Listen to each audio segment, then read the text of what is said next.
Welcome, everyone, to How to Create an Environment that Supports Children's Ideas and Maintains Your Boundaries. This is an event that was co-developed and co-planned by the Erikson Institute and Satellite Family Child Care System. My name is Grace Eilers. I am the Family Child Care Content Specialist with Satellite Family Child Care System, and I will be one of your facilitators today, and I will pass it to Liz to introduce herself. Hey, I'm Lizz Nolasco. I am the home-based childcare content developer here at Erikson, and I had a family childcare program of my own, licensed in Indiana from several years ago. Thank you, Liz.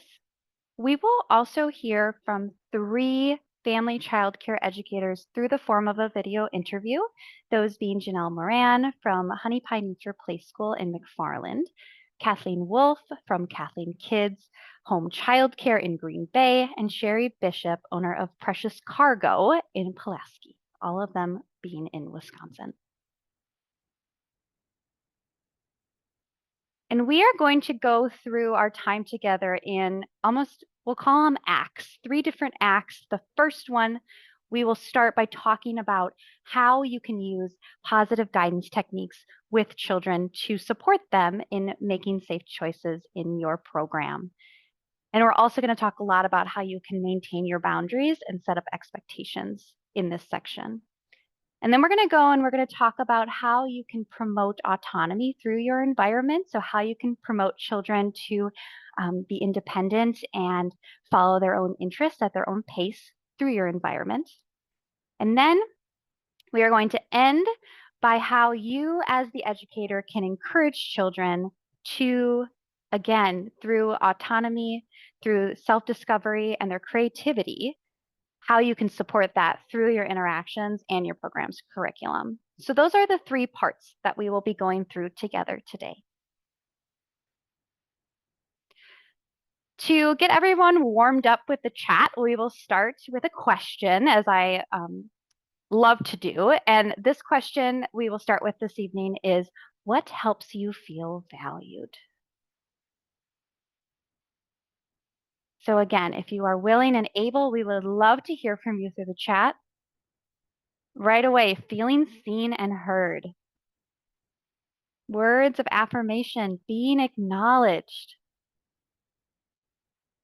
Quality time. Respected, being noticed. And I won't have time to go through and read all of these, but I encourage you, have that chat pulled up and you can, as we go along, respond and react to what others have said. Active listening. When parents validate my program and myself. So I'm seeing a theme here, appreciating my ideas, acknowledging, active listening, feeling seen and heard.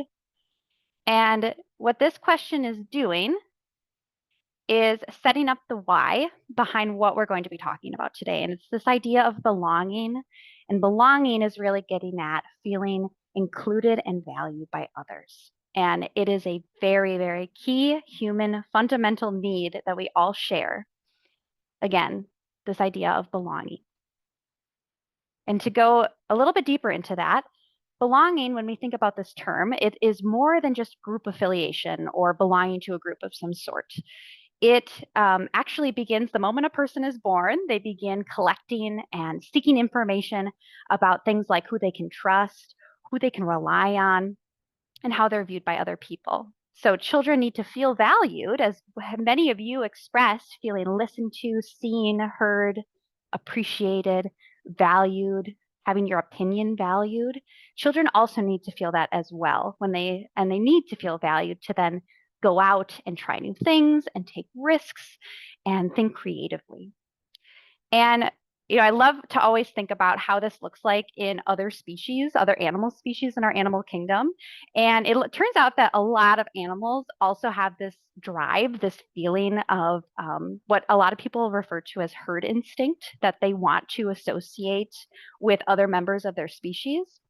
And where humans differ is in our amazing ability to, one, communicate with each other, and two, cooperate in very, very complex ways. And a lot of people turn to this and say, this is a really, really big source of how you can foster belonging with others, is that we have this drive. We're information seekers. We are curious and we want to go out and collect information and then share it and collaborate with others. So things like, what do I need to know about the world and my culture to be able to participate, to feel loved, a sense of belonging in my space? And children are the same way. So you as an adult, you're going to support young children by hearing and seeing and valuing their curiosity and then responding through this collaborative process. Again, belonging is having a voice that others value, and it's this yearning to matter to other people. It's held very tightly by all members of society. So I even look at this image here from Waddle Family Childcare, and I think about the experience, the yearning to matter, and this belonging experience from each of these children, and how their older child is yearning to matter and to be helpful to the younger one in their experience of fitting blocks into this, or fitting small balls into this shape sorter here, and how the younger child is feeling seen and heard because they might need a little bit of support figuring that out. So again, it shows up very young, and this is what we're going to dig in just a little bit deeper into before we get into how to use positive guidance with young children to support this. And that is through, again, one way you show children, this event is called How to Create an Environment That Supports Children's Ideas. That is one way that you show children that they have a voice that others value, is through your interactions. So here we have on the slide a larger circle that says yes and a smaller circle that says no. So it's important to think about guiding children in a way where you are using more positive yes statements, positive statements over no. And research actually shows, and I have it cited here at the bottom, that when educators focus on positive things that children are doing, so they're reinforcing their expectations, they're offering what is referred to as behavior-specific praise to children about what they are doing that is causing you to praise them for their achievements. That implementing more of that over neutral, corrective, or even negative statements, that has shown to increase children's engagement, their relationships with others, and their positive self-esteem. So yes is this door opener to all these new possibilities and experiences. Now, with that being said, no is a very, very, very important word that children must hear and you must use with children. So we're not saying that you may not use the word no, because it's important for children to hear this. However, it should be limited to when you have to set a boundary. We're going to talk more about boundary setting with young children and where those come from and what they are and how they're different from rules in a little bit. But I just want to set this idea up that this is one of the reasons why you will often hear this idea of children need to hear more positive than negative, because limiting the use of no is going to make it more effective, because again, it's important for children to hear it. It teaches them important skills like coping with disappointment and time management skills, and of course, learning very important safety information.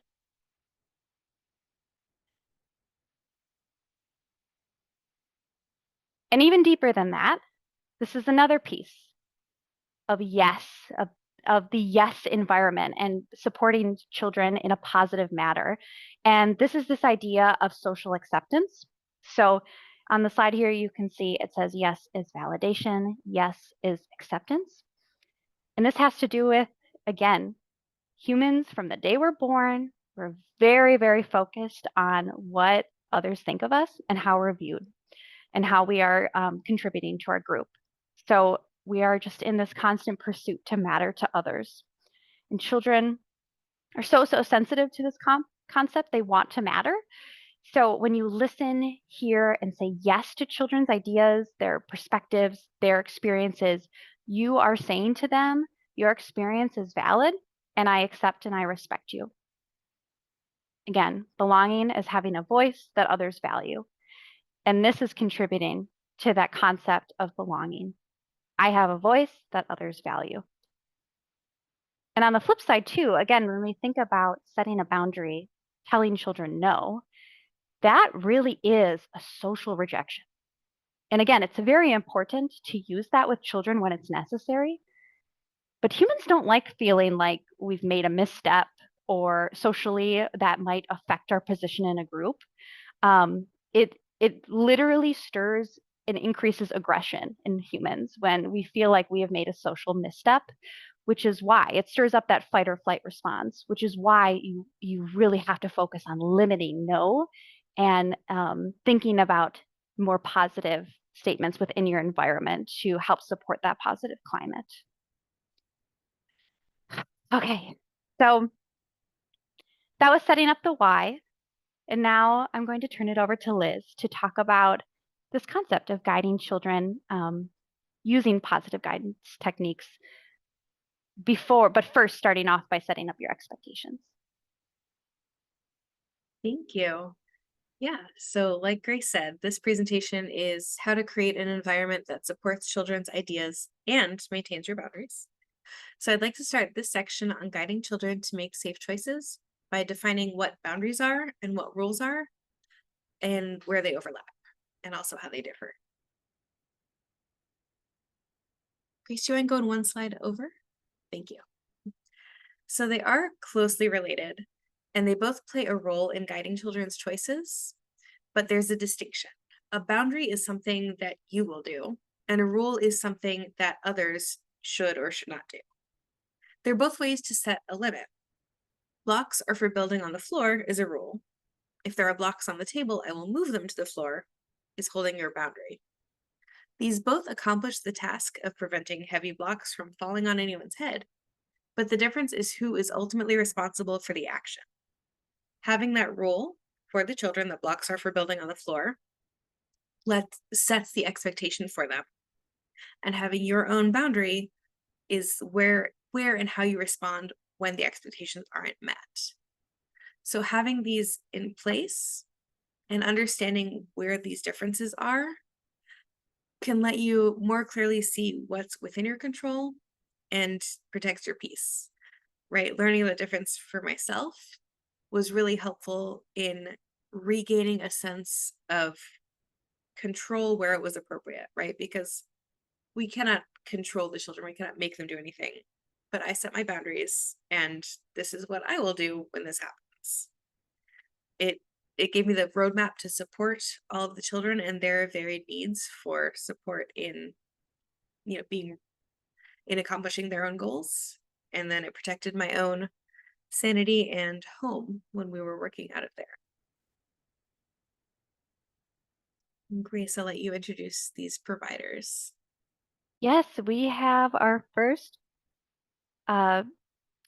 educator contribution in the form of a video interview. So we will hear from Sherry Bishop.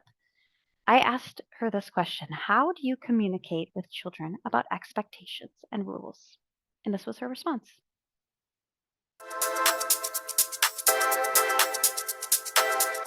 I do a lot of follow by example. I think that's a big one. The children will see me doing it the right way and see the other children doing it, so they have peer pressure. My philosophy is really built on repetition.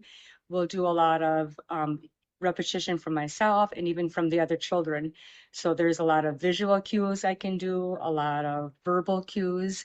I know even like doing for hand washing, I have the pictures and visual cues for children to do. And I believe that even following it up with very positive reinforcement, encouragement is also wonderful when they actually go through with doing what I expect them to. All right. Thank you, Sherry. And now we will hear from Kathleen. I asked Kathleen the same question.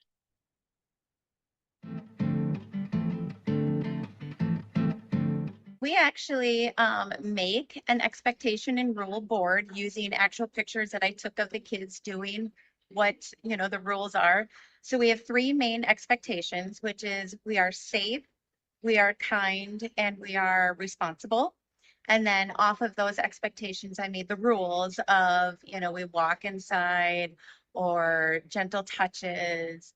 So I take pictures of the kids doing all of that. And when I have a new group starting, usually in September when kids go to school, I always make it a daily thing at first to go over the expectations and rules.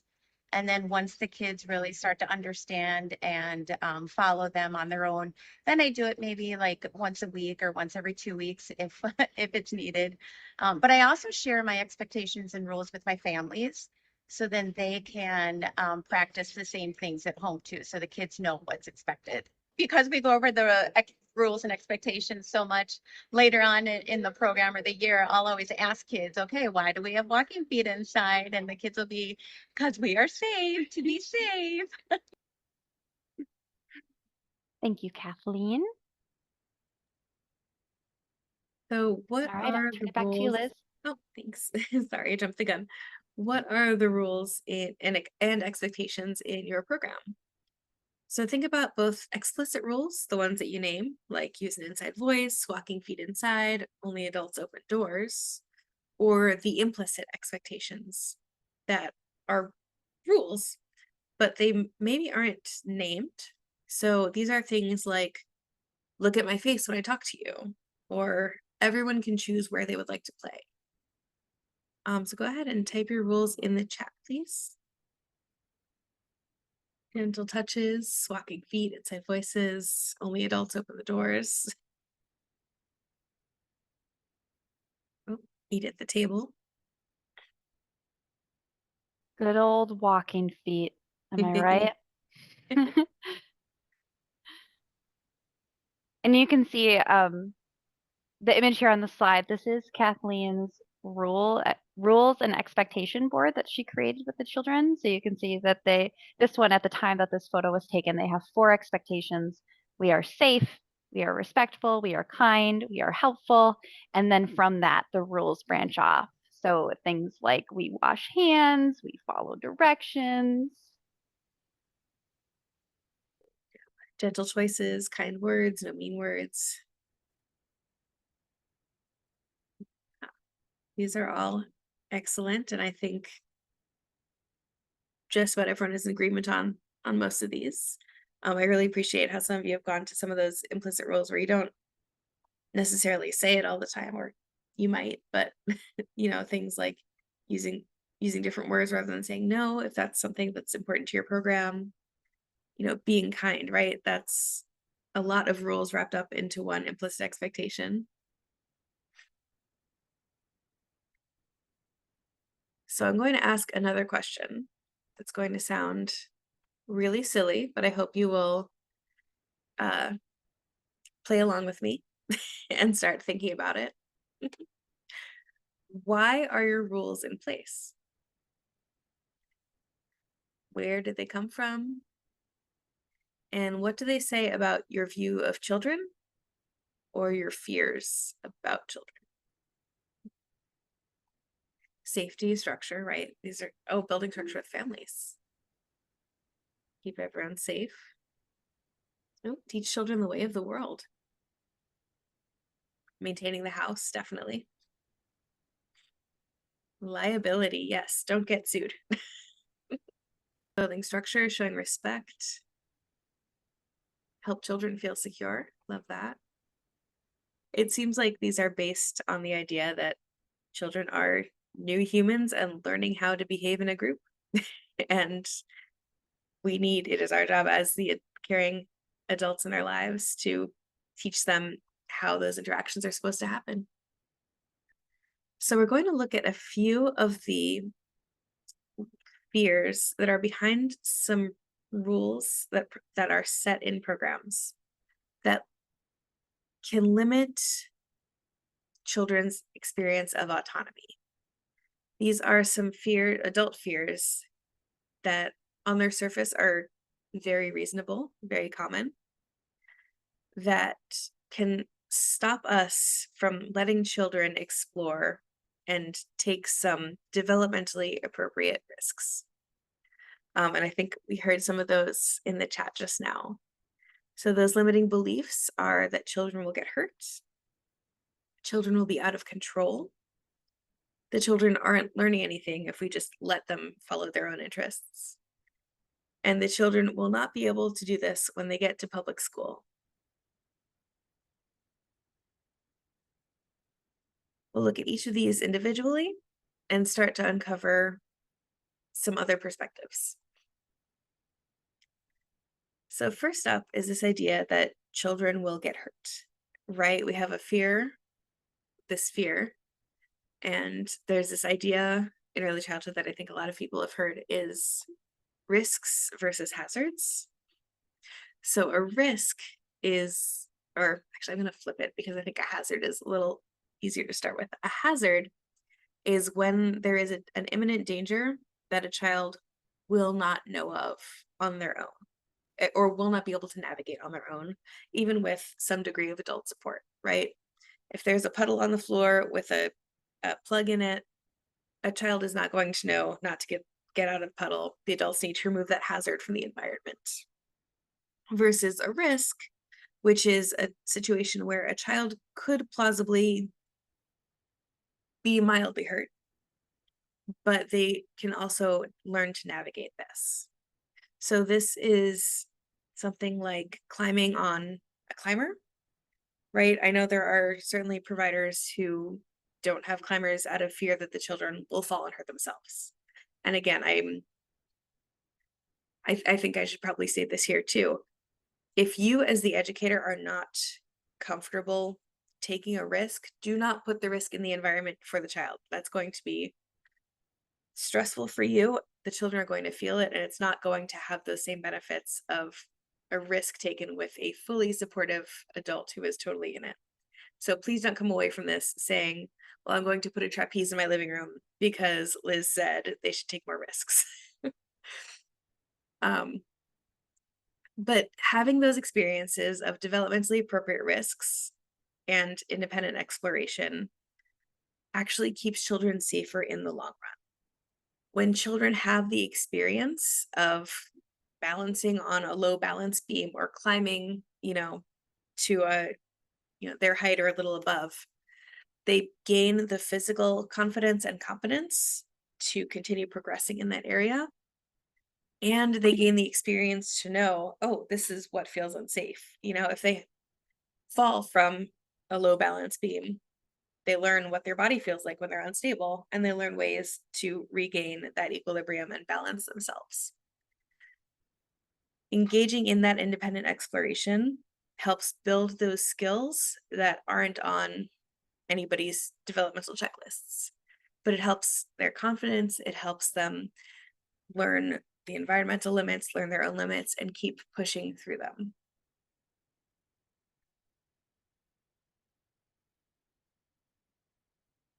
The next idea that I think a lot of us hold is that the children will be out of control if we don't shut it down right away at their first brush up against our limits. There's a fear of mess, a fear of waste, a fear of destruction. And again, I'm not saying that these don't exist. I'm not saying that children won't break things if you slow down your limits.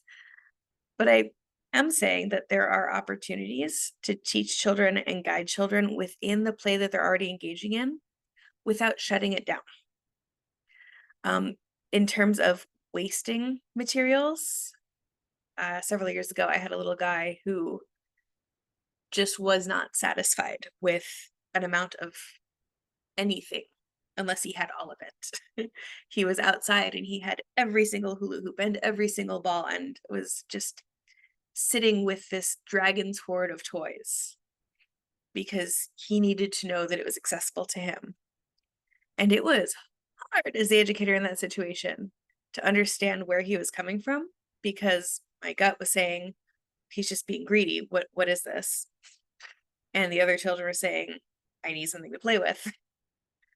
And so instead of starting off with, okay, Tommy, you're picking toys last, we started with, okay, well, he has these right now. Tommy, what can Anna have? All right, Anna, you ready for that green hula hoop? Perfect. We worked with Tommy and all of the children Tommy to listen to the other children who were saying, hey, we want to play too. And the other children were able to listen to Tommy, who was very concerned about not having stuff. I imagine a lot of us have worked with a child like that, who is perhaps the youngest in the house. I feel like that is a little more common. But regardless of birth order, right, there are children who just don't have that sense of knowing enough, right? And so we see this waste. This also happened with paint and any material you can think of, Play-Doh. So we made more Play-Doh, we got more paint, we set it up in ways that let him see just large quantities of stuff and also provide for the other children. And we worked through it. So rather than just cutting it out and not letting him meet that need, and he feels more out of control, it's a bigger fight every day.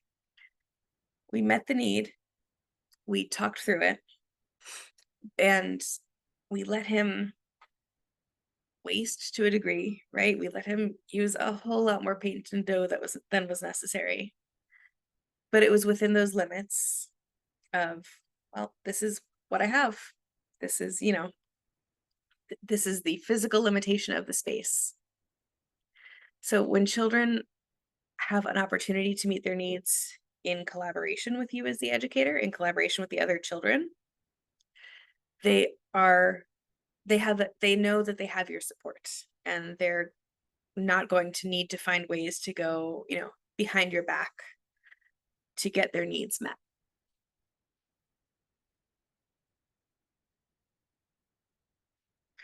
And then there's the fear that the children aren't learning. So sometimes independent play, autonomous play, looks like the top picture, children working together, playing peacefully, coordinating, building something recognizable to adults. And sometimes it looks like the bottom picture, which is kind of incomprehensible, right? I can't look at that and say, oh, that's what that child is planning on doing.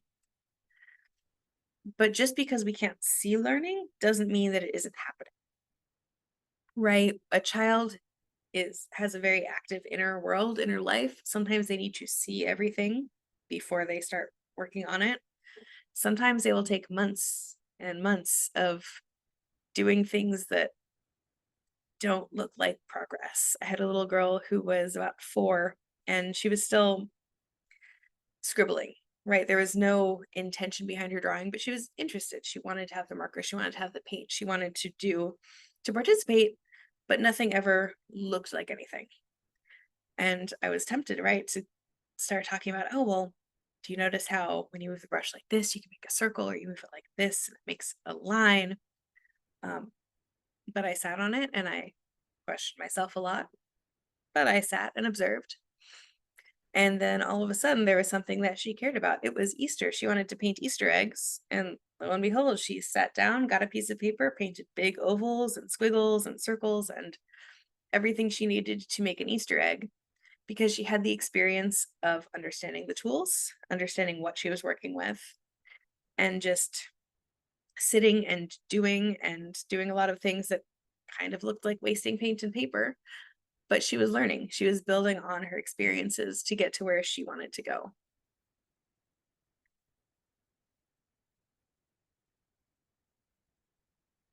And then I think the biggest fear that some of us experience is that the children won't be able to do this when they get to big kid school, to the public school or kindergarten or wherever they go after leaving our settings, right?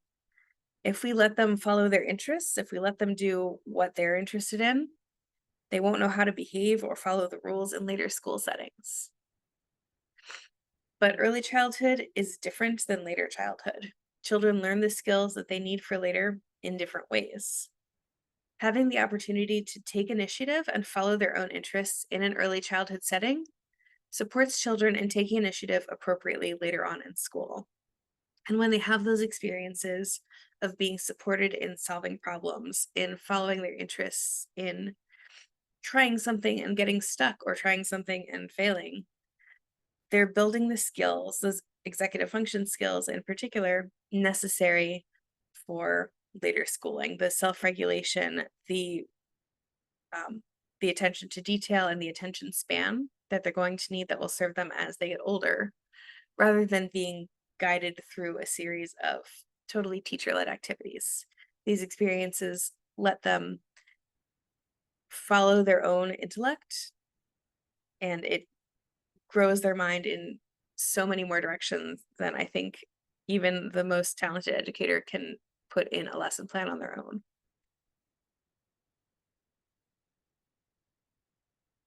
Are there fears that come to your mind that I did not cover just now? So anything beyond children getting hurt, being out of control, children not learning, or just not having the right habits when they get out to the other schools? Hi, I have a question. So we're at a preschool and there's a playground, and a lot of the children like to, test the limits with doing things that maybe some adults would see as like unsafe, like climbing on different parts of the playground that maybe weren't meant for climbing, the outside of it. But like from what I'm hearing from tonight, it sounds like letting them explore their own limits within themselves so they can be the gauge to feel what's safe and unsafe for them. Like, what would be your response to maybe other teachers or other adults in the room who disagree with your philosophy on that? Yeah, so I think first you do need a really honest assessment of what's a risk versus a hazard, because there absolutely are times when playground using playground equipment incorrectly can become hazardous. However, I think if you can take an objective look at it and say, okay, well, the worst case scenario here is a child falls from waist high, right? That's different than falling from twice their height. And so working with educators on understanding what the real risk is, the risks that children are taking that could harm them, as opposed to what we've been taught, which is you only go down the slide, you don't go up the slide, right? Those kinds of things. Oh, I love Danielle's contribution in the chat. If the child can do it, if they need help to do it, they shouldn't be doing it. But if the child can do it themselves, then that's acceptable. That is a wonderful way to frame it. Yes, I love that idea. Because that's absolutely spot on. The child needs to be able to feel their body in space, to feel what they're doing, rather than relying on the adult and then trying it later and falling and not having that support that they don't even recognize is there. Danielle, thank you so much for that. I love it. I hope that answered your question. I know it's not going to be perfect, and there are some messy conversations in there, but it's always a give and take, right? June asks, any suggestions on respecting the boundaries of my home? There are areas that are no touch, but the children want to explore everything. If one of the off limits doors opens, they run. Yes, and I think by having those, closed off with doors, you're certainly on the right track, because this is one where, the children are just going to be so curious about what's behind there, and it doesn't matter. I certainly ran into that in my own home, right? I had my stairs gated off because the upstairs wasn't licensed, and I did have a child once try to climb over the gate because he knew that my room was up there. Oh, again, Danielle, I like this idea. Putting up a gate so the children can see what's there but not touch. Also, I mean, if you don't want the children to see, if that's your bedroom, that is, or any space, right? It can be your kitchen, that's a private space, right? It's totally acceptable and reasonable to have those boundaries for yourself.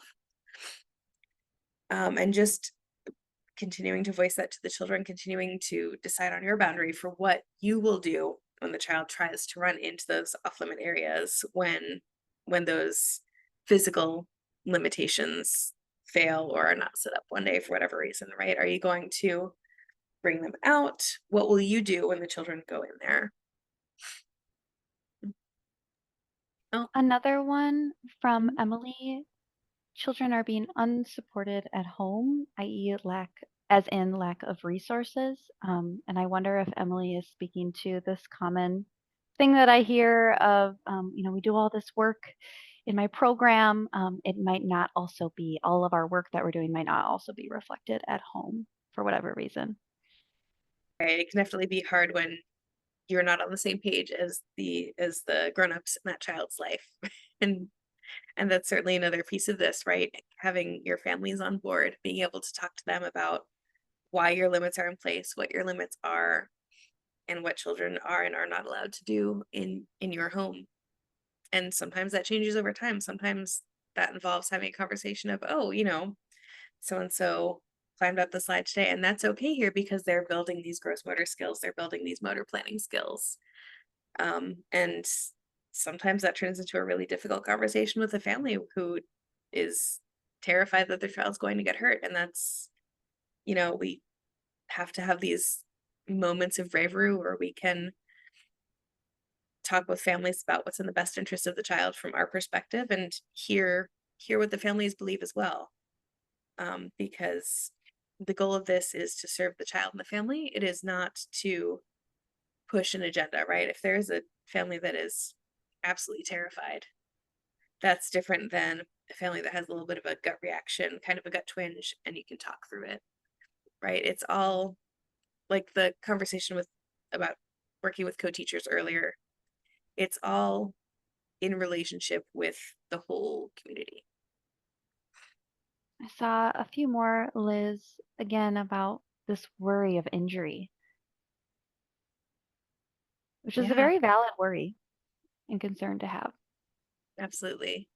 I think, oof, man, this is one that gets weird to talk about too. It's finding your comfort, and I kind of go into this in the next portion too, but finding what safety looks like, and finding again what are acceptable risks, right? The fear of a bruised knee versus the fear of fall from a large height, falling on their head.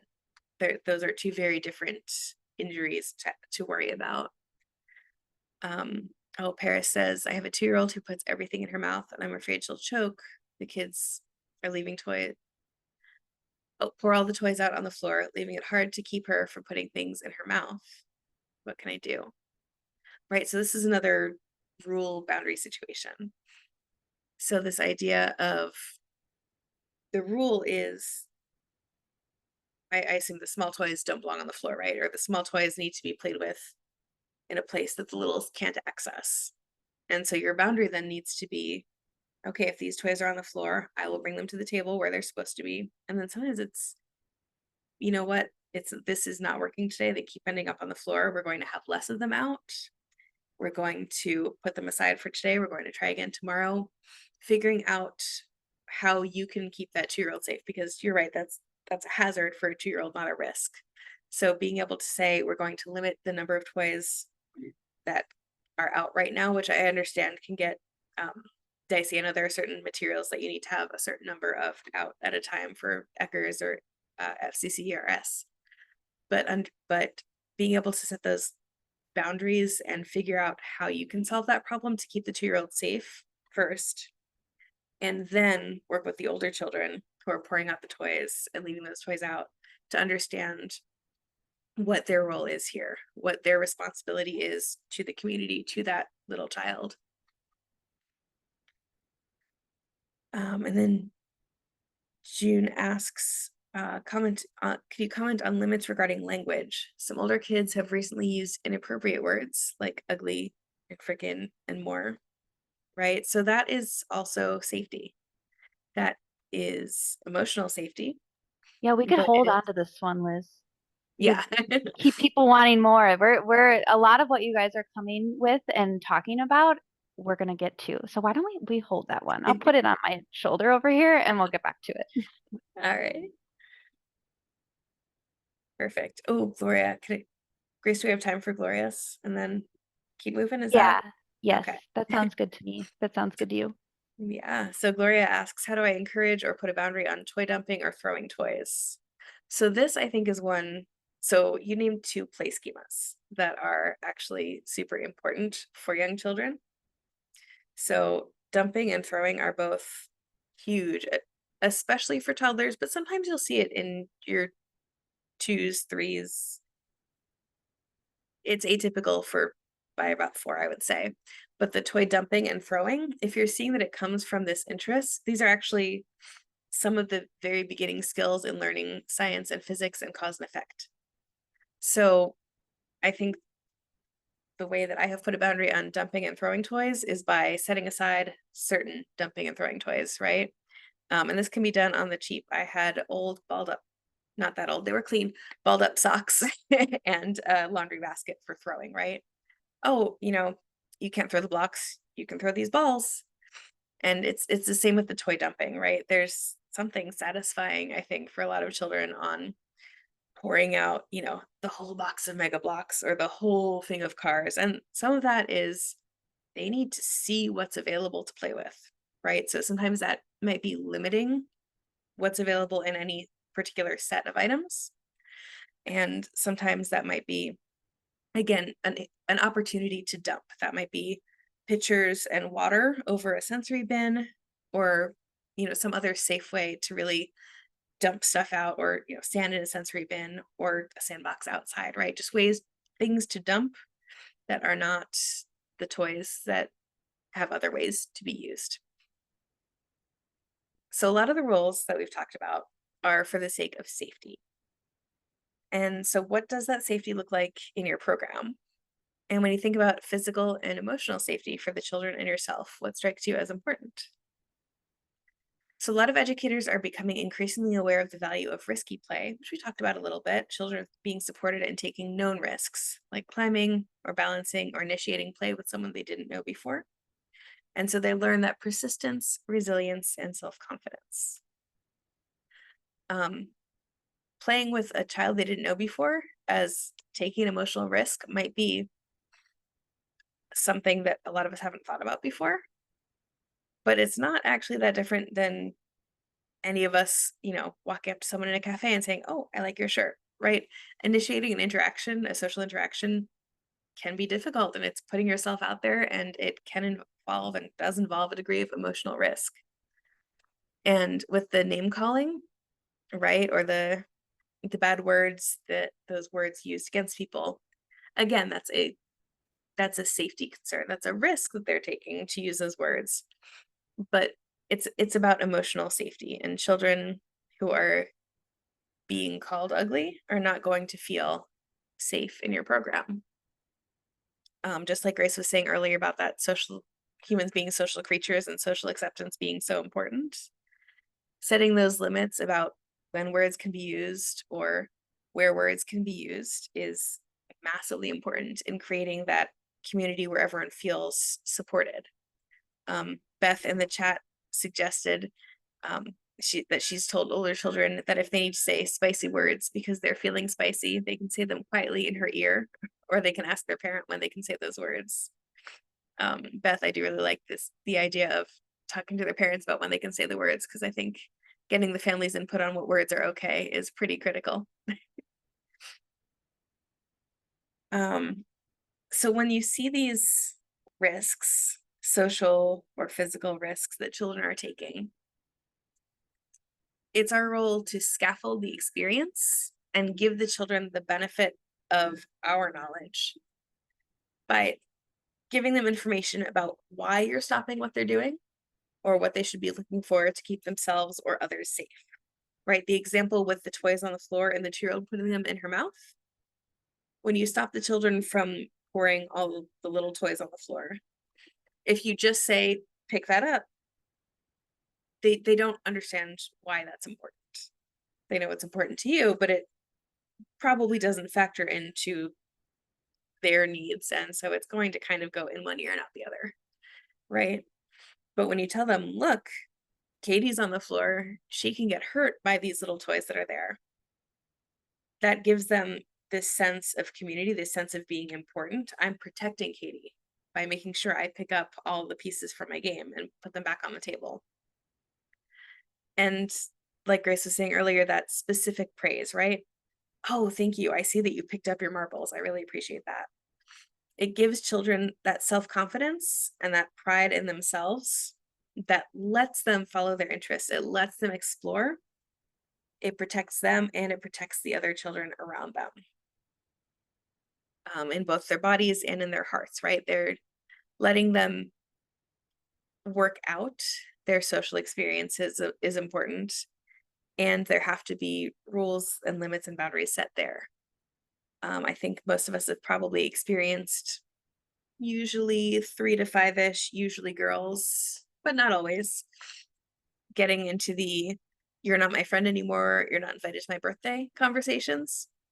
And that's one where the children are super aware of the importance of acceptance, and they're playing with, what does it feel like to be the person doing the rejecting?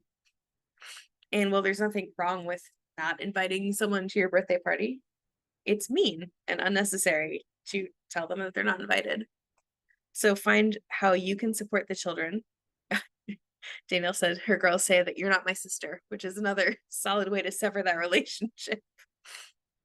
Right? But it's mean. And so you can tell them, like, you don't have to be friends. You don't have to play together right now or at home or ever. But that's not a kind thing to say to somebody. And we can say that a different way, or you can play somewhere else, or set that expectation for what they should do when they don't want to play with someone. Give them the words, give them the tools to help themselves. And same with the child who's hearing that, right? The child who's hearing "you're not my friend" needs to be able to say, "Okay, you don't want to play right now. I'll play somewhere else." And giving them that support and being there to listen when they're upset about it, because it's also very reasonable for them to be sad when they hear it, is going to help them grow emotionally. Gloria in the chat said she tells her kids that their friends need space too, which is a beautiful way to put that. Maria, can you tell me a little bit more about "let them try"?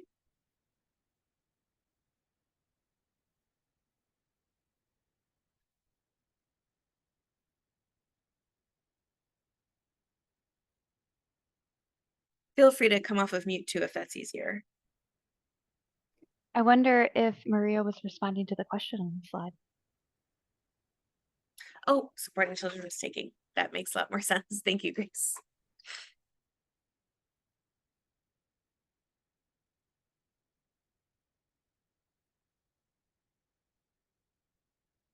So communicating expectations, right? Setting those rules and telling the children what they can do is crucial. Very young children do best with a lot fewer and very straightforward words. "Be careful" is a phrase that is very commonly said, but more specific feedback is going to be more helpful. If you have a child walking towards a swing that is in motion, saying "be careful," they're not going to know what to be careful of before they get kicked in the head. But when you tell them "walk closer to the house," that's a better instruction to make it clear what you need them to do, and they'll be able to follow it before the swing gets. Once the hazard is gone, you can clarify, "you were really close to Maddie's swing, she could have kicked your head."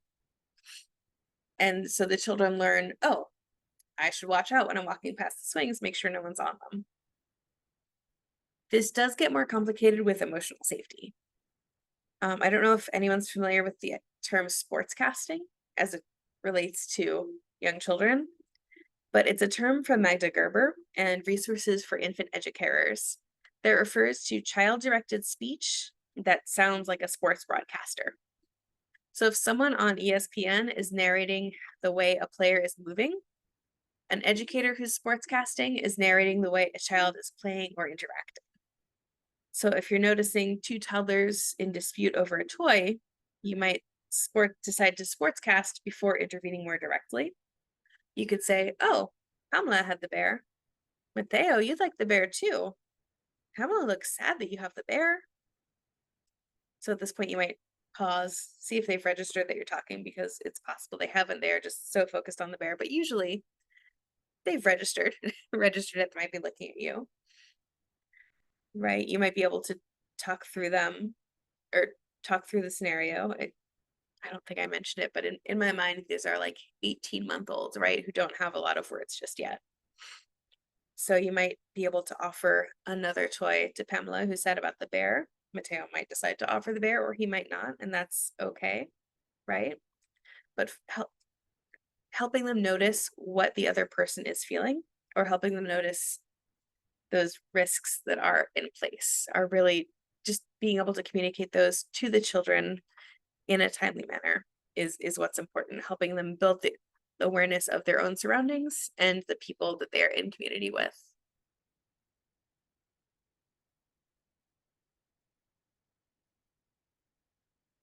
And then this is where family child care providers have a spectacular advantage, because modeling how to use your spaces, furnishings, and materials starts from day one, and most of you have children in your care much longer than center-based teachers do. So my family child care providers who are modeling these from the time a little baby starts at, 3, 4, 6 months old, they get to build that modeling in from before the child can even necessarily use all of the materials, right? It is so important as the adult in a space to be the role model. And sometimes that is going to look different than what you think.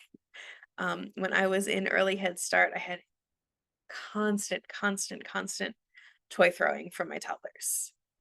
And I couldn't figure it out. I was doing all the right things and they were still throwing toys, until it occurred to me one day when I was helping them clean up and I threw a toy into the basket to put it away, that I can talk till I'm blue in the face. Clearly what I'm modeling is, oh yeah, well, teacher Liz throws toys, so yeah, we throw toys here. So making sure that you're not doing things that you're telling them not to do, particularly by accident, is crucial.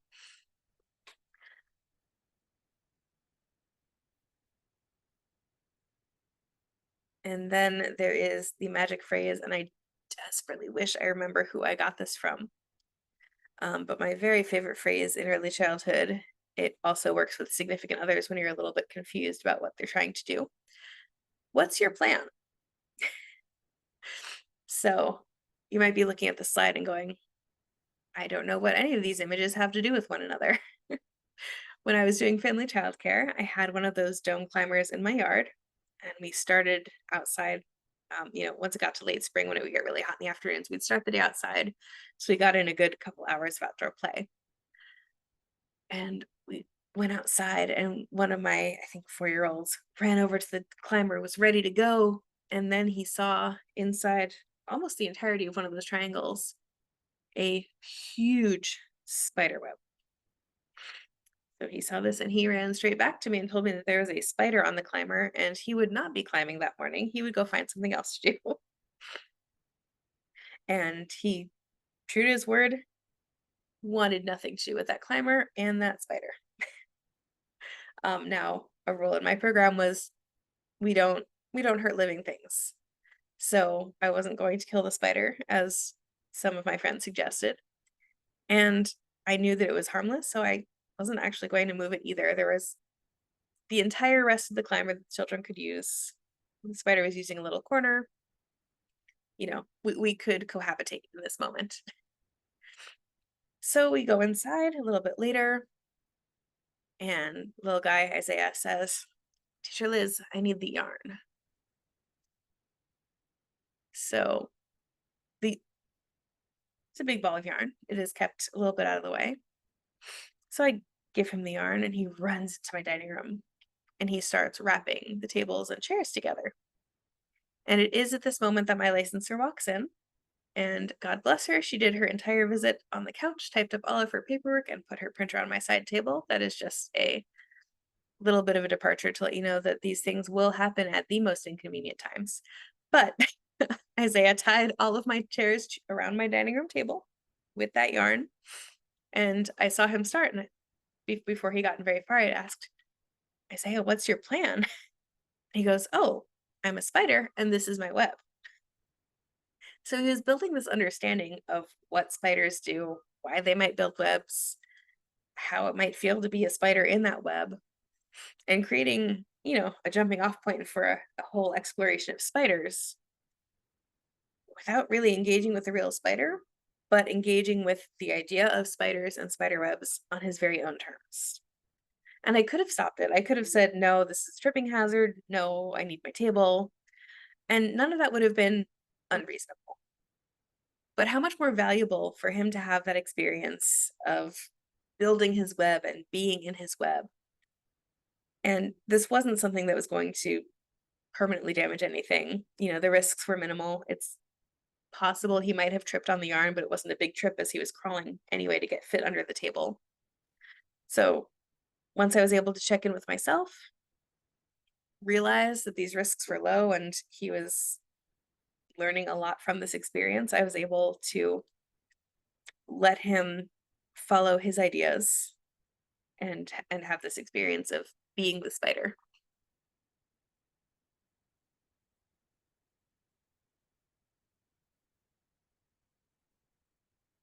And how about for all of you, a story of a successful collaboration with a child that maybe didn't start off the way you thought it would, or didn't come from your ideas? So just came organically from the child.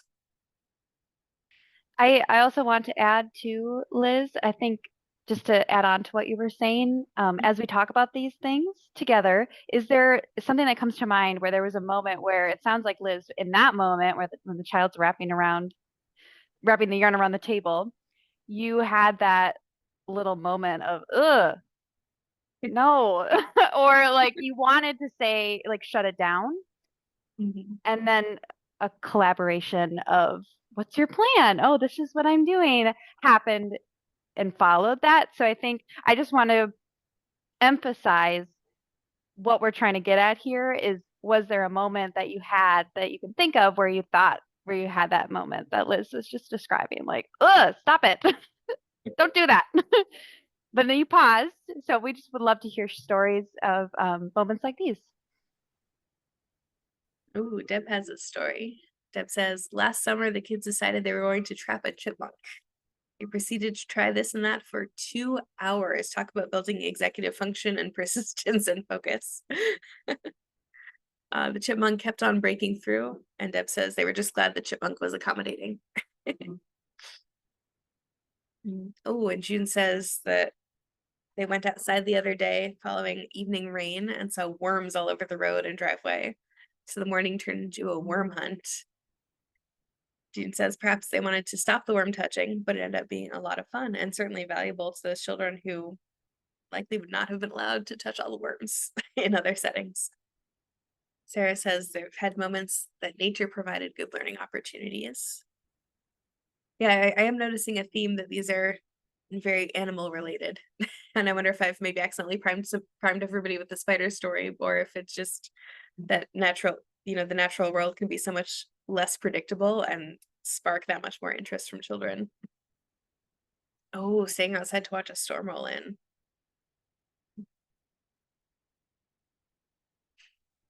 Marlene had kids stomping around and roaring on a rainy day. She asked what they were doing, and they said that they were dinosaurs. So they spent the rest of the day looking at dinosaur books and finding all the dinosaur toys. Yeah, that's a wonderful way to follow the children's interests. And again, all that stomping inside can get really loud. So that you were able to get curious and figure out what they were going for is fantastic. Oh, Arya says sometimes the kids recite rules that she told to them to their classmates. And it's not expected, but the kids often listen better to each other than to Arya, which is definitely something I've experienced as well. Oh, I love Emily's story. We were talking about caterpillars and butterflies, and the kids wanted to feel what it felt like to break free. So they wrapped them in toilet paper and let them break out and fly around like butterflies. That is wonderful. I love that quickness of wrapping them in the toilet paper. I don't know if that would have ever occurred to me. That is such a clever idea. And Anna's kids love catching toads in the yard, but Anna was worried about them being too rough with them. So they created a toad town under a small play structure like a fairy garden. So there's a safe space to put the toads and observe them. And that is, Anna, that's exactly what we're talking about here, right? You're sharing these values of not harming the creatures that share our world and supporting the children's curiosity and exploration in a way that keeps the toads safe, keeps the kids safe. Not that toads are a substantial risk to children, but keeps everybody keeps everyone safe and healthy and lets them explore, and that's beautiful. So during winter, there was a part of the snow had already melted, and so we were in, at the time we play outside, and the older kid in the group, he comes part-time because then he goes to 4K. And so he wanted to start splashing where the snow had melted and there was mud. It was muddy, it was a bit messy. So I was a bit afraid at first, but I was thinking he's gonna get all dirty. He has another class, but he said, "I'm just gonna splash a little bit," and I said, "Well, okay, go ahead." And when the other kids saw him, they did the same. Of course, they wanted to do the same. So I was looking at them, and I just thought for a minute, "Oh, this is gonna be a mess." But then I said, "I'm just let them do it," and they cleaned them up a little bit. But the older kid, he just wanted to keep playing and just jumped. He dove into the snow, into the puddle, and I panicked. So it's like, oh my God, the parents are gonna come pick him up, and he's gonna be such a mess, all wet and muddy. And I told them, okay, we need to come back in. And the other children, of course, get frustrated because they were having fun. But I said, I need to clean the kid up because they're gonna pick him up. He has to go to another class to. So I never thought he was going to do that. He was going to delve right into the mud because he said we sort of established like a temporary rule. We're just going to splash a little bit. But of course, I had to bring him in because he needed to change, and the water was cold, of course, because it was snow that had melted. And I was thinking, wow, it's a good thing I have clean clothes, so I change him, and because I was thinking about the parents, what are they going to say? And they wore special clothing to be outside, and he's going to go to another class. He's going to be with wet clothes. He's not going to be able to wear the clothes again today. And when the father came in, I was very embarrassed. I explained the whole story, and he said, "No, don't worry. It's okay, Anna. Don't worry about it. We have an extra set of clothing." But the rest of the time, I was very worried. I was terrified. He's not going to be able. It was cold. He doesn't have another set of clothes because he was all wet and dirty. I was worried about how the father would react. So for me, it was a bit frustrating during the whole time. But when I listened to the dad, I said, "Don't worry, Anna, because we have another set of clothes. We have another jacket. Don't worry about it." And then I thought to myself, why was I so worried? But well, that's my story. I love that. And yeah, sometimes the expectations that we set for ourselves or for our programs are based in that concern for adult input, right? Because there are parents who would have been upset. But you gave the child the experience of getting completely muddy and wet, and thankfully their dad was on board to support them and you in that experience. I love that. I'm just going to share Shayna's story since I think it was the last one. Yes, I saw that one, Liz, and it sounded familiar. So, Sheena, just hold on to that, but feel free to read it, Liz, if you'd like. So Shayna says, my kids were building a tall Lego tower with big foam Lego blocks, and they were discouraged because they could no longer reach the top, but still had blocks left. And before Shayna could help, one of the kids went to get the step stool and stood on that to finish building the tower. The child was so proud that he thought of this on his own. The other children all cheered when the tower was complete. I love that. The teamwork, the fact that you let him get the step stool, right, that he felt so empowered. That's fantastic, Shayna. Thank you for sharing. Next up is how to promote autonomy through your environment. So to start off, we're going to look at what autonomy is and what it is not, because I think this is a word that can get misconstrued sometimes, right? It is the freedom to choose one's own goals, and it's the ability to choose how to meet one's own goals. But it's not chaos. It's not without any adults around. It doesn't happen just in a vacuum, right? Autonomy isn't children hurting others or doing doing whatever they want, right? And it's also not doing what we tell them to, however they want to, right? An autonomous action really needs to be self-determined. It really needs to come from the child.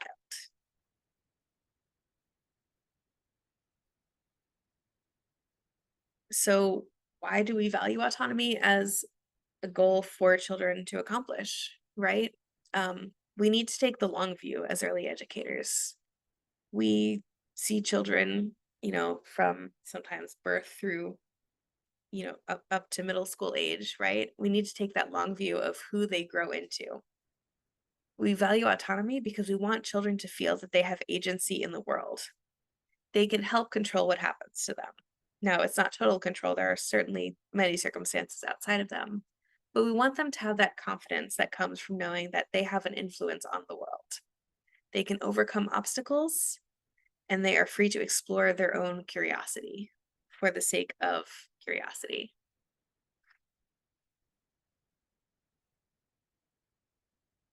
Now, we've been talking about this through the lens of play, and I want to talk a little bit about the children who struggle to play independently. I feel like I've seen this a lot more in discussion with providers since a lot of programs reopened post-COVID, but there have always been children who really need support getting into a play scenario. The analogy that I like to use for this is cooking, right? I can cook from scratch because I watch people cook, I practice cooking, I burned some things, and I learned. There are a lot of adults who still eat, but they need to rely on other people to prepare their food, whether that means getting takeout or canned or boxed or frozen food, right? We're all still eating. It's just how we get that food. So if a child hasn't had the opportunity to watch other people play, they haven't had the materials to play with, and they haven't had people to join in to play with, how are they going to know what they can do, and how are they going to build those skills? The process of observing and then practicing and receiving guidance when necessary is scaffolding. When that adult steps in to guide and offer opportunities to grow in their play, deepen their play, and engage with others. So a child who has only had the opportunity to watch play, whether that's through being, just in front of the TV all the time, or adults or other children who entertain the child instead of allowing the child time and space to explore, is going to need support to explore safely and develop the confidence to investigate their own ideas. So some of the signs that you're going to see when a child needs more scaffolding, they might be more or less obvious, right? You have your askers, who I think tend to be more obvious that they need help because they're asking for help by interacting inappropriately with children and materials. Those are the ones who are knocking everything down. Those are the ones who are struggling to get involved in play because, they're doing these surface level things. They're knocking stuff over when it's, developmentally that would not be an expected behavior. They're fighting and pushing other kids because they don't know how to ask for stuff. Those are the kids who are asking for some support and engaging in self-directed play. And then you have your not askers who need just as much support, but it's not always as clear. These are the children who are watching, but they don't initiate play. They might join in if they're invited, but they're not going to start by sharing an idea. They're not going to jump in and take out materials. These might also be your shadow, right? Your little best buddy who's always on your leg, or your helper who wants to let everybody know what they're doing wrong or what they're doing right, or is just there to support you as the adult, right? They're putting out plates without being asked. They're pushing in the chairs, and they're not really engaging in any kind of self-directed behavior. And so those children need just as much help to engage with other children, right? Through time, through that scaffolding, to get to the point where they can play in self-directed ways.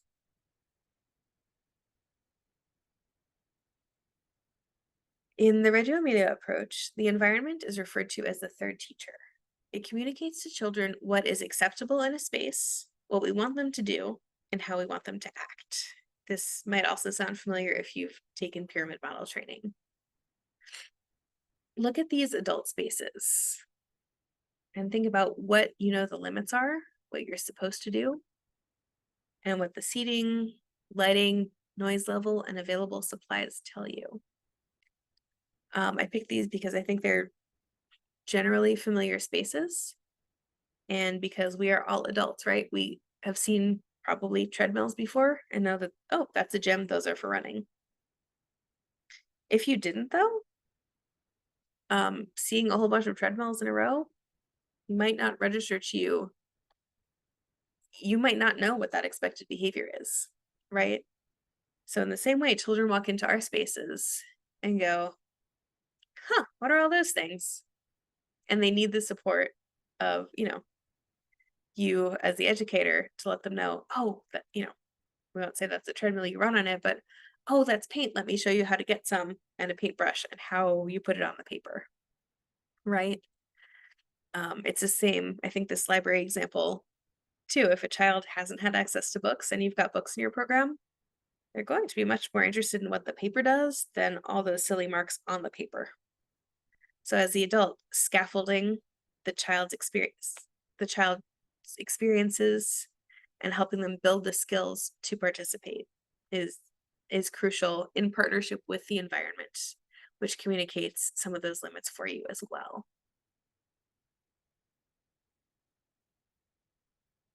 This is a photograph from Anne Alexander from We Care. And this was her own childcare environment, right? This environment suggests to children how to behave here. Are the items put out with intentionality? How many things are available? Is there stuff to throw? Can I climb? Is there a reason to climb? Is there an open running space or a runway that is just way too appealing not to run down? Or, on the other hand, is it too crowded to comfortably walk or crawl through, right? Can I navigate this space physically? Is it overwhelming or is it visually boring? Each of these each of these questions needs to be answered by the environment, right? We want to strike that balance where the environment is guiding children in what they can do, and through that guidance, it's supporting them to engage with the materials alongside us. So we're not competing with it. We're not constantly telling children to walk when our environment says, run around here, there's nothing here except a big loop to run through, right? And taking care of the environment and showing children how you take care of that environment teaches them how they behave in that space.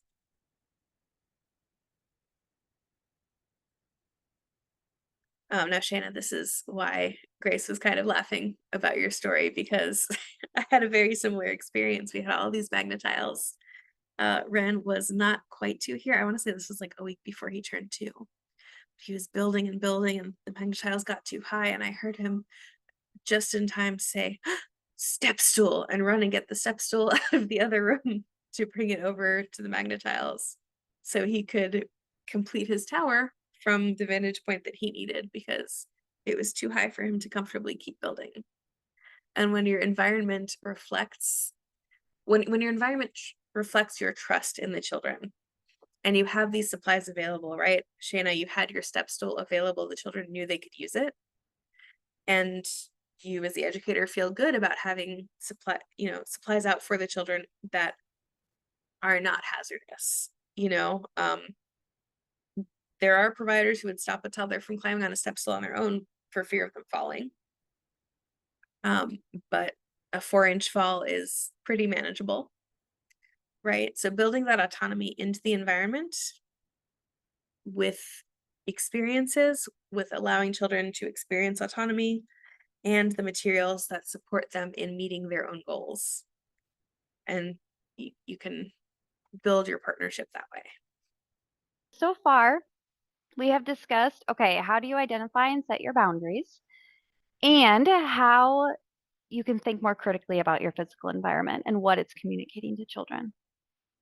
Now we're going to dig for the rest of our time together. This is Act 3, everybody. We are going to talk about how you encourage, you as the educator, exploration, that self-discovery, play, the information seeking, and then coming back, communicating and collaborating with others, again, contributing to that sense of belonging through your interactions with children and your program's curriculum.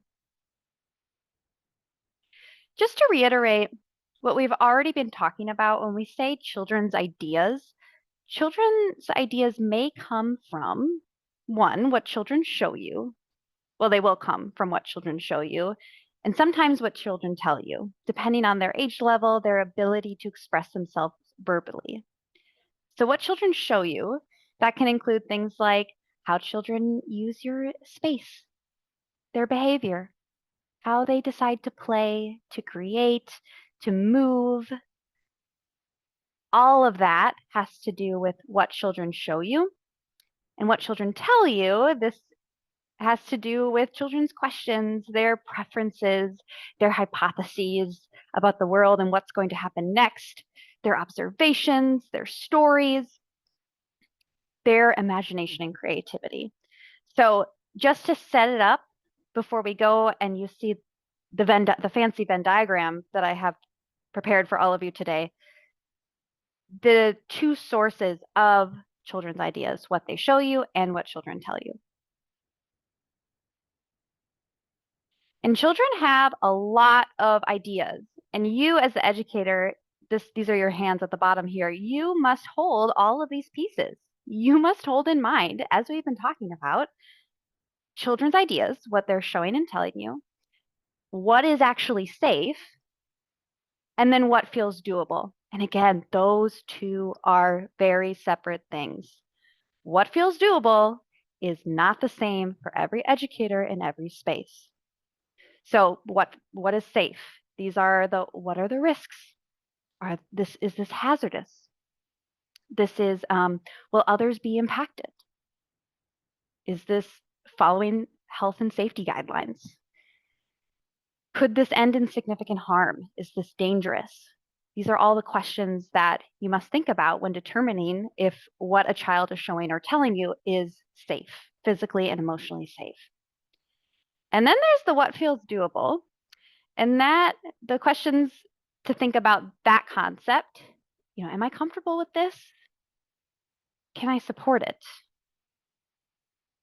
Is this even possible in my program?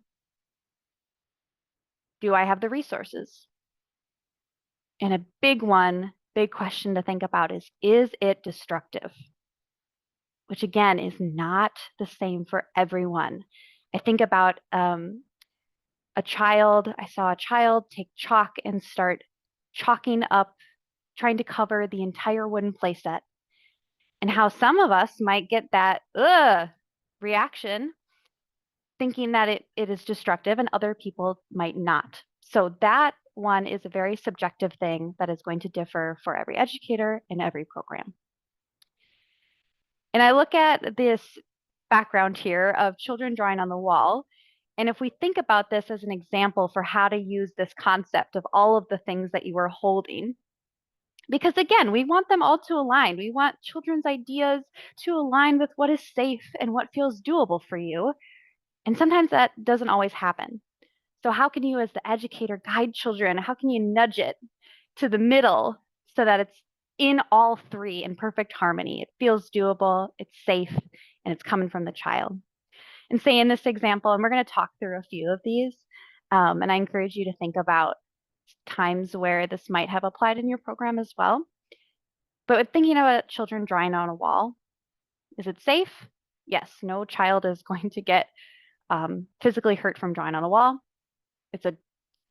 It's what the child is either asking to do or showing you. So we know it's coming from the child's idea. It does not feel doable for you in your space in this example. Feels destructive. You do not have the wall space or the resources to have children color on all of your walls. So thinking about how you, through your interactions, can nudge it so that it intersects with all three. So thinking about, you're showing me that you want to color standing up why don't I put a piece of paper up on the wall? Or why don't I get the easels out if you have access to easels? Or depending on how that interaction goes, again, this is a collaborative effort. You might think, oh, you are showing me that you might actually want to try coloring on things that have different textures. So then you go down that route. But again, we really want to emphasize this collaborative process when supporting children's ideas while still maintaining your boundaries and what feels doable for you. And I'll turn it over to Liz to talk about this next slide now. Thanks. So these are photos from my own family childcare home. And I chose these because to go along with what Grace is saying about what feels doable, you can't guide children effectively until you've defined your limits, right? So like I said, these are photos from my own home. And I think there are things in here that some providers would be totally comfortable with, and some providers are sort of inwardly cringing, right? You find your limits both, by setting your rules in advance, and also you find your limits when children run up against them and poke at them and push at them, right? You'll have that gut feeling of, oh, I can't allow that. Like the foot painting, right? But then you look at you listen to your gut, and then you question it. Okay, why am I uncomfortable? Is this hazardous? Is this a reasonable risk to take? Am I going to be cleaning paint out of cement for the next 4 months? Maybe. Is it fixable? And what can I do? How can I allow what the children want? Right? Setting up, again, your environment to make their ideas doable. Having little child-sized brushes available for cleaning up, having rags accessible to children for washing, their feet instead of once they're all painted, or just ways to make the children's ideas move into that zone of being doable in collaboration with you as the adult, not letting anyone get hurt, and not letting your space get destroyed in service of letting children follow their ideas. Like Grace was saying, it can all work in harmony. It just requires a little bit of flexibility from everybody. Thank you, Liz.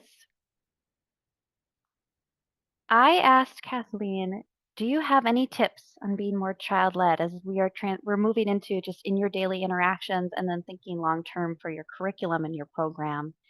So I asked Kathleen about it, and she did have some tips, and we're going to hear them now.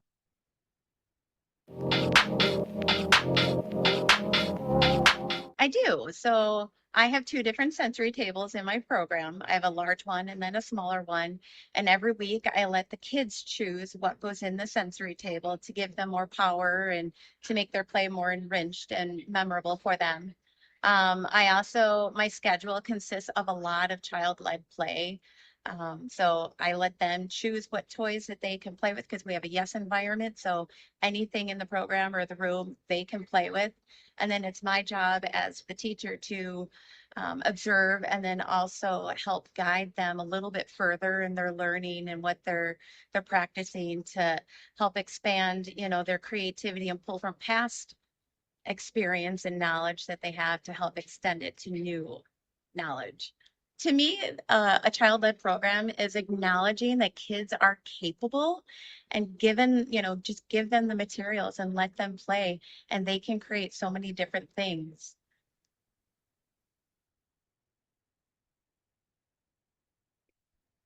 I want to expand a little bit about what Kathleen was saying, creating a yes environment. This connects with that setup at the beginning, the why this is so important, why children need to hear more yeses to nos.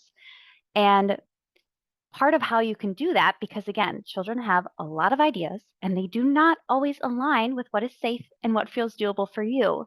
So a question that I have heard from Lisa Murphy herself, the great Lisa Murphy, she said, what part of this can I say yes to? And we're going to practice with that language with a few examples. But I want to reiterate too that what feels doable for you is as an educator, it's not a stagnant thing. It can change year by year. It can change group by group. It can change with big life events. It can even change day by day. Say you're recovering from a cold and you're like, I'm sorry, the paint cannot come out today.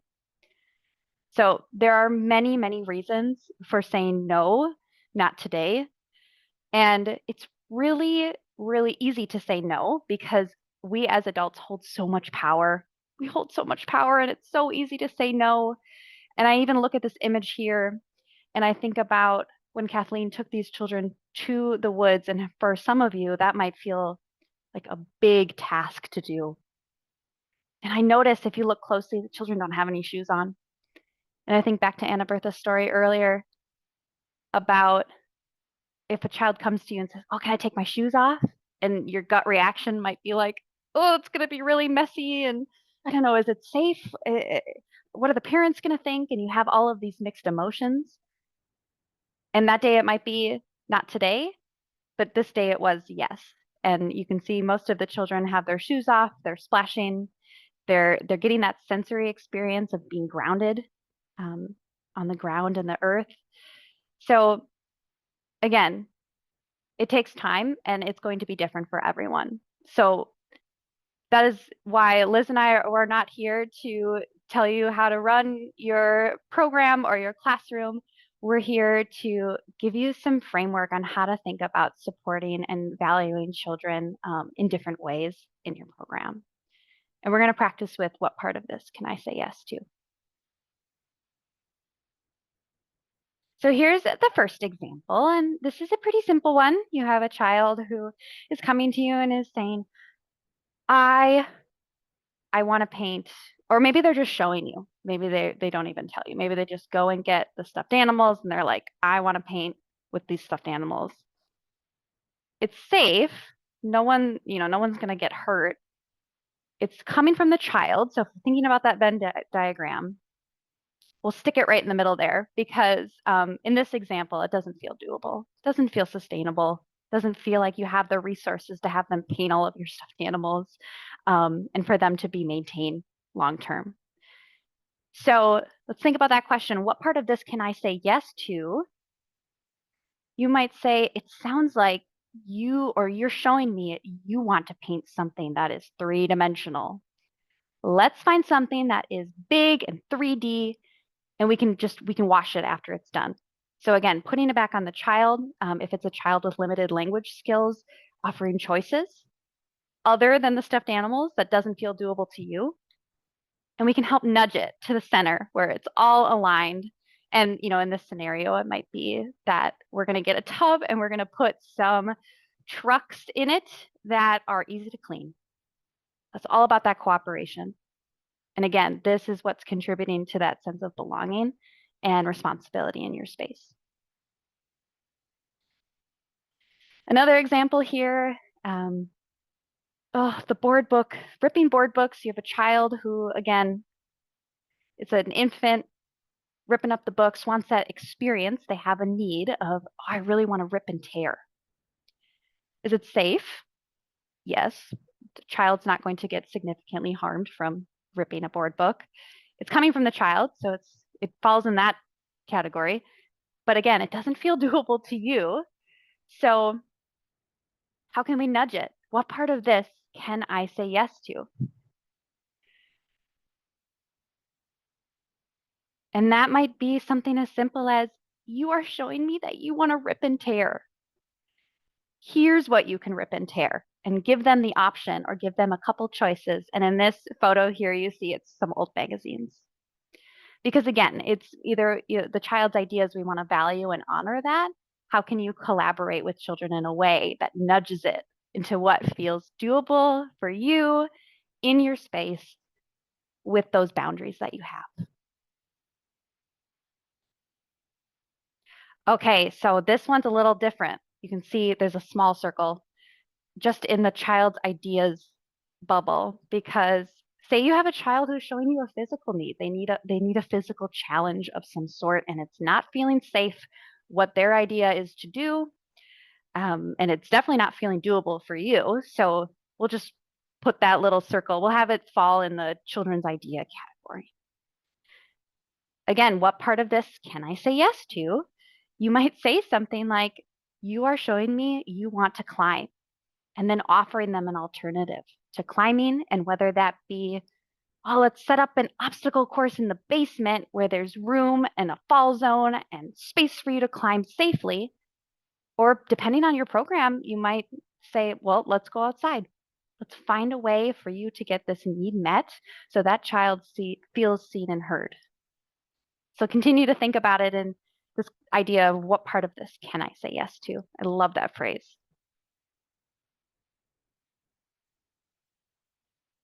So we'd love to hear from you.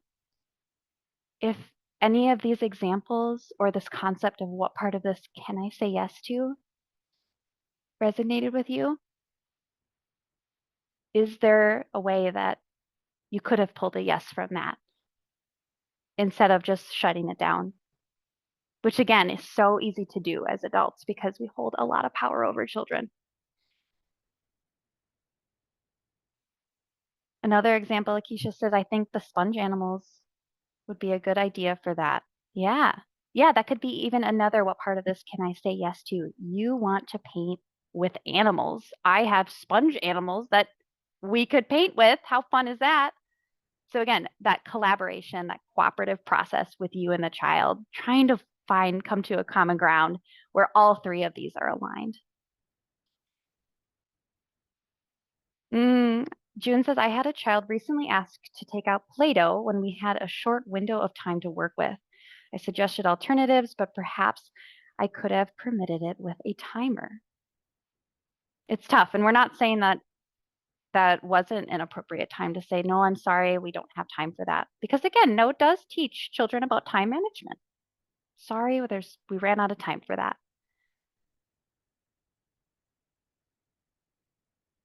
How do we say yes? And again, Danielle, how do we say yes when they ask at all the wrong times? Liz, please feel free to jump in if you would like to respond to any of these questions.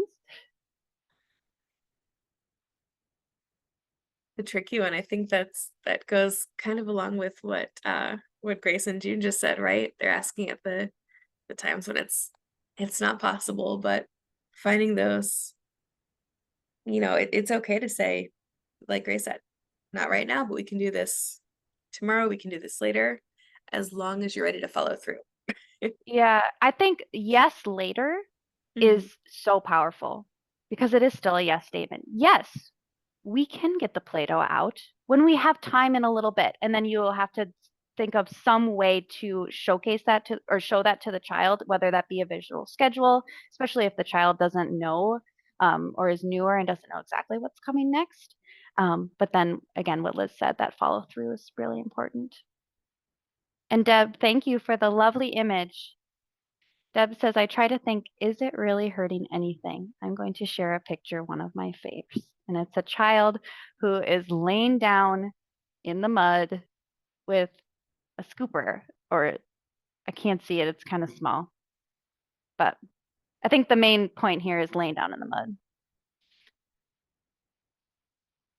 Angelica says the challenge is when they dump toys from one bucket and run to another to dump those out, right? That's another schema, and it can be really difficult to accommodate in a small space or in any space, right?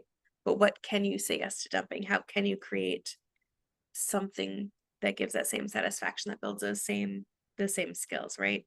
You certainly don't have to say yes to the children dumping out all of your buckets or baskets, but what is it okay to dump? I'm sorry, Marlene, when the kids try to feed my cat spaghetti. Yes, so you're showing me that you want to feed the cat. How kind of you. Let's go get a cat food treat because cats cannot have spaghetti. And Lakeisha showcased this idea of collaboration. It was a really cold day. They wanted to go outside, and I asked what they want to do outside. They want to go on a walk. Okay, so let's go on a walk inside today because it is too cold to go outside. That is a story where you said yes to a part of that. You had that collaborative exchange between you and the children. In addition to this idea of what part of this can I say yes to, you also may be going through this cycle of observation, reflection, and implementation to continue to, over time, adjusting your program to reflect the individual children that you are serving. And this cycle is important for infants and toddlers who, again, have maybe limited expressive language skills. So you're going to be more focused on what they are showing you as a source of children's ideas rather than what they tell you. So think about it in this way, step back. Observing would be, what are the children doing? The reflection stage would be, what does it show me? And then the implementation stage, how could I support it? So just to reiterate, as bigger, stronger, wiser, and kind adults, again, like what Liz was saying, you have so much to offer children in the moment, and then also thinking long term, because you hold a lot in mind as an educator. So in the moment, you're going to do this through your language, your complex sentences that you speak to children, the new vocabulary that they give them about what they're doing and learning, and also just sitting back and wondering with children. I wonder what would happen if. I wonder how. I wonder why. And now we're going to hear from Kathleen about how she does this in her program.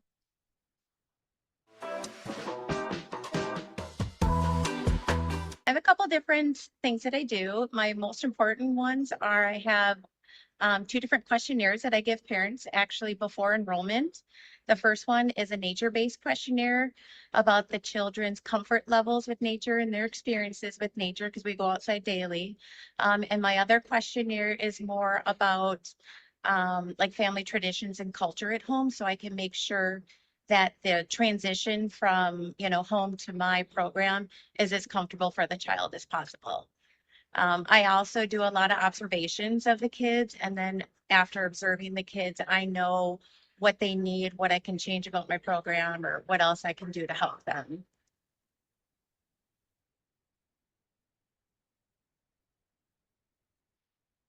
These are 2 images from Kathleen's program that were taken on the same day around the same time. And I'm just going to talk through, again, what Kathleen was talking about, these 3 different questions and how taking a moment to think about what the children are doing, what does it show you, and how you could support it can help lead to child-led programming and curriculum.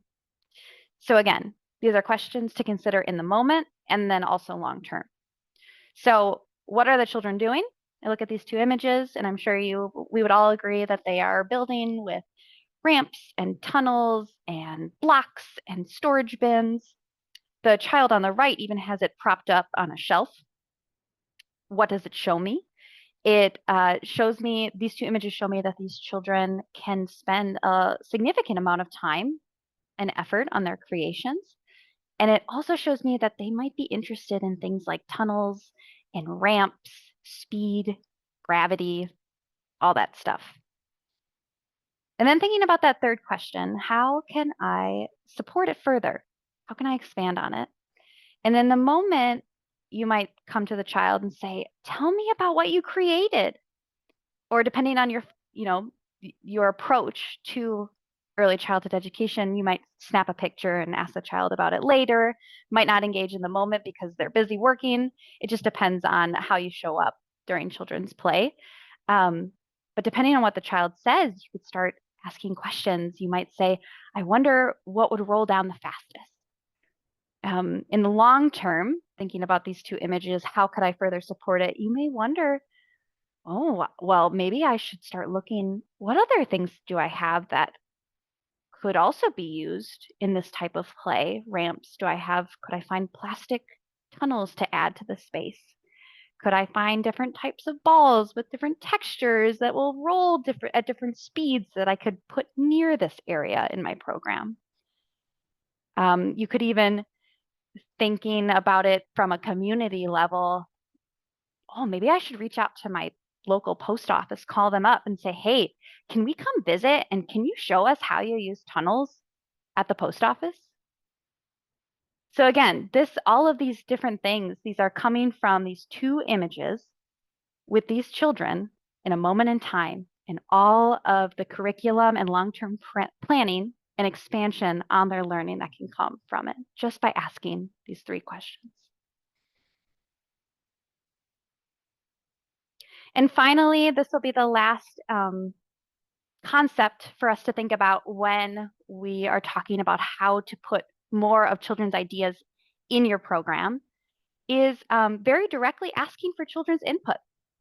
So for example, when rotating new materials from your storage, asking children to come and participate in that and to help decide. And again, you might have to offer them options, especially for infants and toddlers. The choices are great, especially if they do not have the expressive language abilities.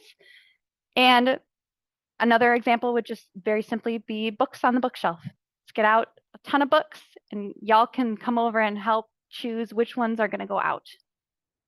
And again, each of these pieces are contributing to children's feeling of I have power and control over my environment. And with great power comes great responsibility. Oh, I also need to help take care of this space because I feel a sense of responsibility within it.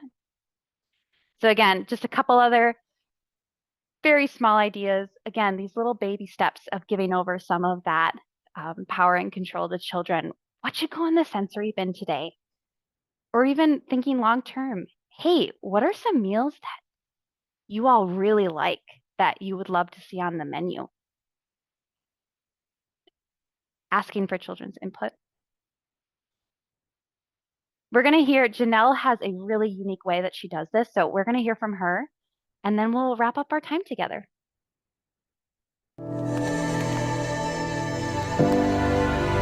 I do a lot of observations with the children, just observing what their interests are, kind of what they're talking about, all of that. And then from there, I pick out items, toys, materials, right down to the way that their room is set up for them, and lay it out like that.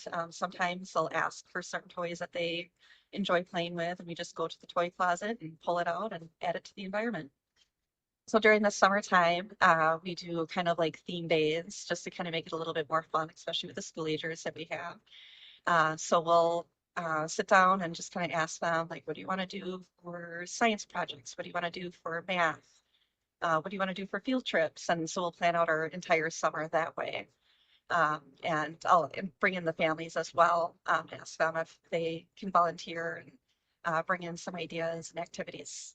So one of them had made slime at home. So they wanted to make slime with a group of make and take slime so that they could take it back home.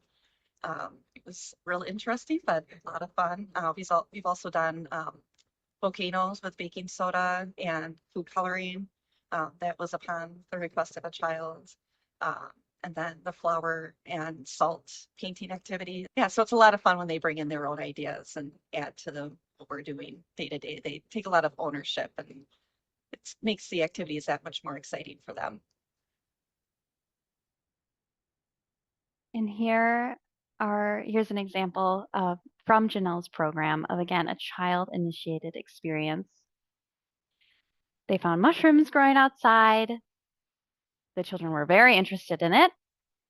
Oh, actually, you know what? I'm going to go and get a mushroom growing kit and some books about mushrooms, and we're going to expand on this together because, again, you are coming into this space as the bigger, stronger, wiser, and kind educator. I also love Janelle's approach and find it to be unique of sitting children down and just long-term planning with them. She has the resources to go on field trips. Where do you want to go? What should we do together? What type of science projects? And again, this would be with older children. So for those infants and toddlers, offering some choices through either visuals or physically having the materials already on hand to give up some of that power and control that you hold as an adult and support children's ideas in your space to help increase that positive atmosphere and sense of belonging. And with that, that is the end of our time together. We thank you so much. Thank you, Liz, and for all of you for attending tonight and giving all of your very, very valuable experience, perspectives, your stories. We appreciate you.